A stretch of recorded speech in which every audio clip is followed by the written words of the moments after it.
Idli, dosa, chammanthi, sambar, chicken, mutton, കട്ടൻ, fish fry, fish molee, fish roast, mutton biryani, chicken biryani, egg biryani, veg biryani, karimeen, neymeen, poomeen, neymeen, ചാളക്കറി, അയലക്കറി, beef, porotta, chapati, masala വെച്ച് നേരിട്ട് വട, പത്തിരി, ഉണ്ടമ്പര്, സവാളയുടെ സുഖയും മേൽപ്പറഞ്ഞ കടികളൊന്നും ഇവിടെ ഇല്ല. മെനു ഉണ്ടോ? ഇല്ല. അങ്ങനെയുള്ള ചീപ്പ് ഐറ്റംസ് ഒന്നും നമ്മൾ ഉണ്ടാക്കാറില്ലെന്നേ. അല്ലെ, മനുഷ്യന് കഴിക്കാൻ പറ്റുന്ന എന്തെങ്കിലും ഉണ്ടോ? അപ്പം, മുട്ടക്കറിയുണ്ട്, പുട്ടും കടലുണ്ട്. ആകെ ഈ 2 സാധനങ്ങളുള്ളോ? പിന്നെ അപ്പം, കടലുണ്ട്, പുട്ടും മുട്ടക്കറിയുണ്ട്. എനിക്ക് പുട്ടും കടലേ മതി. ചേച്ചിക്ക് എന്താ വേണ്ടത്? The other one.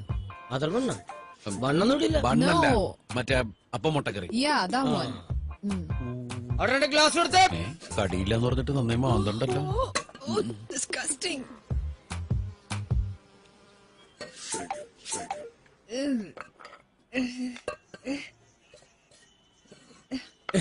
എന്താ ഇത്? അപ്പം, മുട്ടക്കറിയും, പുട്ടും കടലയും. അത് മനസ്സിലായി. ഈച്ചയൊക്കെ വന്നിരുന്ന ഭക്ഷണമാണോ ഇവിടുത്തെ ആൾക്കാർക്ക് വിളമ്പുന്നേ? ഇത് ഞാൻ വളർത്തുന്ന ഈച്ചയൊന്നുമല്ല. അതുകൊണ്ട് തന്നെ അയ്യോ ഈച്ച ഇവിടെ വരില്ലെന്ന് പറഞ്ഞ ഈച്ച അനുസരിക്കാനൊന്നും പോലില്ല. ഇവിടെയുള്ള എല്ലാവരും ഇതൊക്കെ കഴിക്കുന്നേ. ഇവിടെ ഇങ്ങനെയൊക്കെ കിട്ടുള്ളൂ. അങ്ങനെ പറഞ്ഞു കൊടുക്കും സാറേ. Show me your hands. എന്താണ്? തന്റെ കൈയൊന്ന് കാണിക്കാൻ. എന്താ കുഴപ്പം? നല്ല സൂപ്പർ കൈയാണല്ലോ. ചേച്ചി കൈ നോക്കാൻ അറിയാമോ? ഈ കൈ കൊണ്ടാണോ താൻ ഇവിടുത്തെ സാധനങ്ങൾ എടുത്തുകൊണ്ടേ വെക്കുന്നേ? പിന്നല്ലാതെ. നഖം ക്ലീൻ ചെയ്തൂടെ? പിന്നെ എനിക്കിവിടെ തൂറാൻ പോലും സമയം കിട്ടല്ലോ. അതിനിടക്കല്ലേ കൈയുടെ നഖം വെട്ടാൻ പോകണം. എനിക്ക് തന്റെ ഭക്ഷണം വേണ്ട. 5-8 ദിവസം ഞാൻ കുളിക്കാത്തതിന് ആർക്കും ഒരു പരാതിയില്ല. ഇപ്പൊ നഖം വെട്ടാത്തതിന്റെ പ്രശ്നം. താറ് കഴിക്കാറിട്ട് ഇത് കഴിക്ക്. രാവിലെ കുറ്റിമുറിച്ച് ഓരോന്നിങ്ങ് വന്നോളും. മനുഷ്യനെ